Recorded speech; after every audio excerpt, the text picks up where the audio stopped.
Assalamualaikum warahmatullahi wabarakatuh. Perkenalkan, nama saya Bagas Kautsar Azizal Putra dari Prodi Manajemen UTA 45 Jakarta. Akan mempresentasikan video Project UTS Manajemen Sumber Daya Manusia yang berjudul Kompensasi yang dibimbing oleh dosen pengampu yaitu Ibu Lukiana SEMM. Di sini ada beberapa materi yang akan dibahas. Pertama yaitu dimulai dari bagian latar belakang.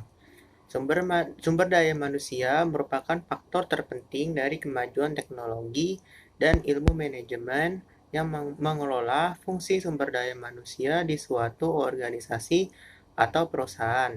Salah satu cara untuk meningkatkan fungsi tersebut adalah pemberian kompensasi.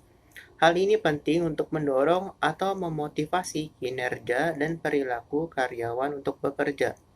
Kompensasi harus didasarkan pada kepentingan perusahaan dan kebutuhan karyawan, serta melihat regulasi yang diberlakukan pemerintah terkait upah minimum provinsi dan upah minimum kota. Besarnya kompensasi harus diusahakan sehingga mampu mengikat pegawainya. Hal ini sangat penting sebab bila kompensasi yang diberikan pada pegawainya tersebut terlalu kecil bila dibandingkan dengan organisasi atau perusahaan lain pada umumnya, maka bila ada kesempatan hal ini menimbulkan kecenderungan pindahnya pegawai tersebut ke organisasi atau perusahaan lain. Hal ini harus diperhatikan terutama bagi pegawai yang penting sebab mereka ini pada umumnya telah diberikan latihan dengan biaya yang cukup besar.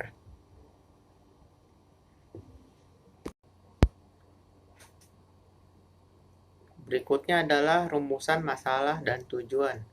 Rumusan masalah ya di sini yaitu ada 6. Pertama adalah apa yang dimaksud dengan kompensasi. Kedua, apa jenis-jenis kompensasi. Ketiga, apa manfaat kompensasi. Keempat, apa faktor yang mempengaruhi kompensasi. Yang kelima, bagaimana sistem kompensasi. Yang keenam, apa contoh kasus dari kompensasi. Tujuan pembahasannya di sini adalah masing-masing untuk mengetahui pengertiannya, jenis-jenis, manfaat, faktor yang mempengaruhi kompensasi kerja, bagaimana sistem kompensasi, dan contoh kasus kompensasi kerja. Pengertian kompensasi. Kompensasi adalah suatu imbalan balik secara finansial maupun non-finansial yang diberikan terhadap karyawan atas pekerjaan yang telah dilakukan dalam suatu organisasi. Kompensasi dapat berupa finansial atau uang atau segala sesuatu yang dapat diukur dengan uang atau bisa juga dalam bentuk non-finansial yang berupa penghargaan, jabatan, kondisi kerja, dan lainnya. Jika kompensasi tidak dipenuhi, maka akan menurunkan prestasi, motivasi, kepuasan kerja, bahkan pengunduran diri dari perusahaan. Jenis-jenis kompensasi. Kompensasi dibagi menjadi dua, yaitu yang pertama adalah kompensasi langsung. Kompensasi yang diberikan tetap sesuai aturan dan waktu yang berlaku, seperti gaji, upah, dan upah insentif. Yang kedua itu adalah kompensasi tidak langsung, merupakan kompensasi tambahan berdasarkan kebijaksanaan perusahaan terhadap karyawan untuk meningkatkan kesejahteraan karyawan berupa benefit dan servis. Contohnya adalah tunjangan hari raya, uang pensiun, dan fasilitas olahraga. Berikutnya adalah manfaat kompensasi. Menurut penulis atau saya pribadi, manfaat kompensasi kerja antara lain yang pertama, memotivasi karyawan. Hal ini menciptakan karyawan merasa dihargai dan lebih termotivasi untuk mencapai prestasi individu dan tujuan organisasi atau perusahaan. Kedua, meningkatkan retensi karyawan. Ketika karyawan mendapat kompensasi yang adil, maka karyawan akan merasa nyaman bekerja dan tidak berpikir untuk mencari kerja di perusahaan lain. Terakhir adalah meningkatkan citra perusahaan. Perusahaan yang dikenal adil dalam memberikan kompensasi cenderung reputasi yang baik dan menarik minat pekerja lain untuk bekerja di tempat tersebut. Faktor yang mempengaruhi kompensasi kerja. Faktor ini menjadi pertimbangan kebijakan perusahaan dalam memberikan kompensasi. Faktor tersebut diantaranya adalah yang pertama adalah produktivitas. Untuk meningkatkan keuntungan perusahaan, maka perlu peningkatan kompensasi untuk karyawan. Maka agar tidak terjadi kerugian dalam memberikan kompensasi, perlu pertimbangan dari Key Performance Index atau kinerja dari karyawan tersebut apakah layak mendapatkan peningkatan kompensasi. Yang kedua adalah kemampuan untuk membayar. Hal ini berkaitan dengan kondisi finansial dari perusahaan, apakah menyanggupi pemenuhan kompensasi atau tidak, atau nama lainnya adalah ability to pay. Yang terakhir adalah peraturan pemerintah. Sistem ketenaga kerjaan yang baik akan mendorong kesejahteraan tenaga kerja atau karyawan. Salah satunya adalah pemberian kompensasi yang adil. Sistem kompensasi kerja. Setiap sistem kompensasi berdasarkan ketentuan tertentu. Di antaranya adalah yang pertama, sistem waktu adalah sistem kompensasi di mana besarnya kompensasi didasarkan pada jumlah waktu kerja yang disesuaikan dengan standar waktu seperti jam, minggu, atau bulan. Besarnya kompensasi dalam sistem ini, waktu ini hanya didasarkan kepada lamanya bekerja.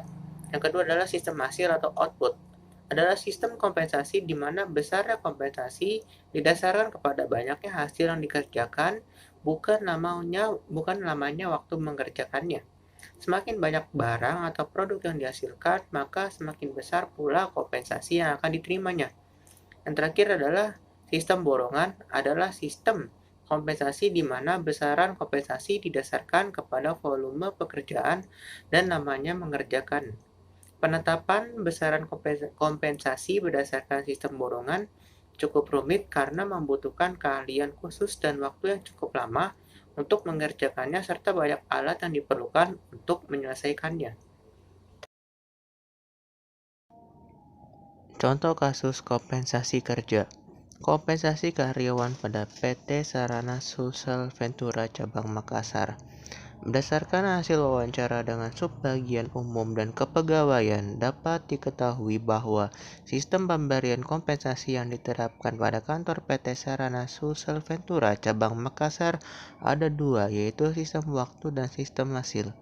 Pada sistem waktu, pemberian kompensasi yang diterapkan secara periodik setiap bulan sesuai standar waktu kerja yang telah diterapkan oleh pihak kantor PT Sarana Sosial Ventura Cabang Makassar. Waktu yang diterapkan berlaku hari kerja, yaitu dari hari Senin sampai Jumat terhitung mulai pukul 8 pagi sampai jam 5 sore, termasuk jam istirahat. Sedangkan pada sistem hasil, besarnya kompensasi yang diberikan yaitu berdasarkan hasil kerja setiap pegawai.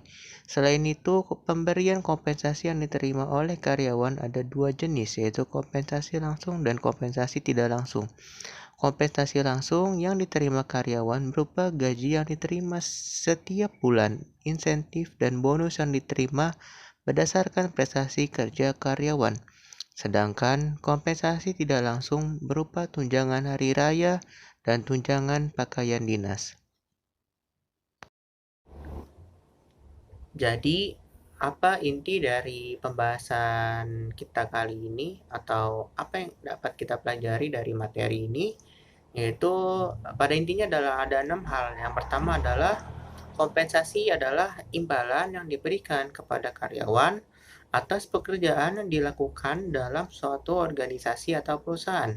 Kompensasi dapat berupa finansial atau uang atau non-finansial, yaitu bisa berupa penghargaan, jabatan, dan kondisi kerja.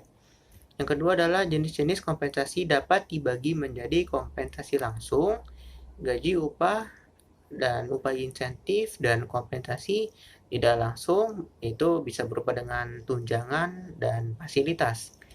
Yang ketiga yaitu manfaat kompensasi kerja meliputi motivasi karyawan, retensi karyawan, dan citra perusahaan yang baik. Berikutnya, faktor-faktor yang memengaruhi kompensasi kerja termasuk produktivitas, kemampuan perusahaan untuk membayar, dan peraturan pemerintah terkait ketenaga kerjaan.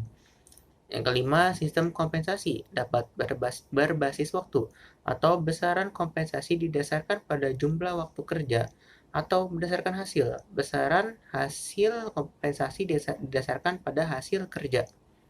Terakhir yaitu adalah contoh kasus kompensasi dapat mencakup pemberian gaji, insentif, bonus, tunjangan hari raya, dan tunjangan pakaian dinas.